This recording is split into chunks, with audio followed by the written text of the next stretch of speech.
Solid Mind here, and today we are looking at the GKD Pixel. Why? Because it's a very small, tiny handheld for around $65, around maybe £70. And we're asking the question, should you buy it? Before we look at that, actually, I wanted to show you guys something because I know it's very important for you guys to see what I can see. So I've been having a quick gander to see like what's available, and I can see that it's available here. The price isn't showing because I don't know why, but I had a quick look underneath like similar products, and there's quite a lot, like under like £20, £30, some for 75. I already looked at this beforehand. So already price point wise, this is a little bit pricey for what it is, which is not ideal, but that's okay. But the question of the day is, should you buy this? Let's find out. Did an updated review of this device. I'll leave all my reviews linked in the video description below. But in a nutshell, this is a metal handheld that's also super small. Now, the initial software experience on this is not the best, but sorry, but the hardware, that's gorgeous. Like, look at it. It's very small, very tiny. It reminds me of like the iPhone 3GS if it was like very thick. I like the RGB or the LEDs on the side, the Pixel logo at the back, not Google Pixel. The metal design looks good. It does have shoulder buttons on the top, but I think that's a little bit awkward. I guess because the size of it actually would work. Actually, yeah, that would work. That might be more ergonomic than the other cheap handhelds I've been looking at. But so far it looks nice. The metal look. But if you upgrade it with one of my software guides, you can get a much better experience. Okay, so what I can see so far is that it has a D-pad and some buttons and start and select. Is it touchscreen? If it was, it would then make more sense. I prefer Joy-Cons.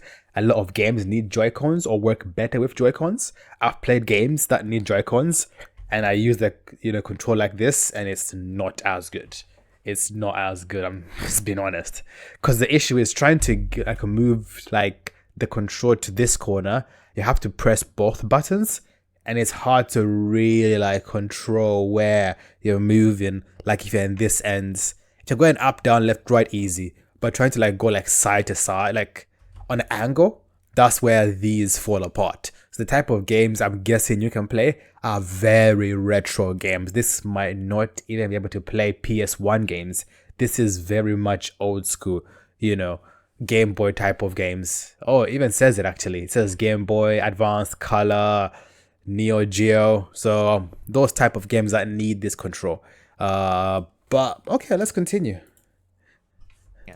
And like I mentioned, because it's so small, I tend to take this one around with me a lot, and I play it all the time. And I think the GKD Pixel is best suited for certain games, like puzzle games and role-playing games, especially those that you can play with one hand. I sometimes also use this device as an MP3 player, which is something that was a little bit unexpected.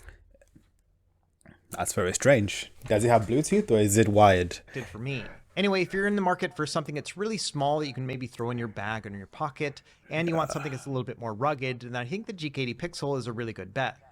So my thoughts about this, let's wrap this up a little bit. I'm making slightly shorter videos because you guys like them. My thoughts about this is that it does make sense for a one-handed device. It's pocketable. Chuck it in a bag. It makes sense. It's probably something that is a little bit pricey for what you get, but when you're adding metal and making things smaller, it does increase the price of that. What I will say is you can get the same experience for far less than half the price, and you can get better experience for a little bit more.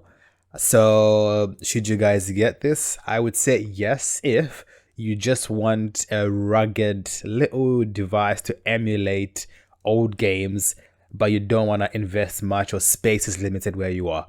I would say no, if you don't care about the size, you can get one half the price that does the same and has a Joy-Con, or you can pay a little bit extra and get a more powerful handheld that can emulate much more powerful games like on PS1 or PS2. But anyway, guys, thanks for watching. Leave a comment down below. Would you buy this? I wouldn't, but like, comment, subscribe. Peace.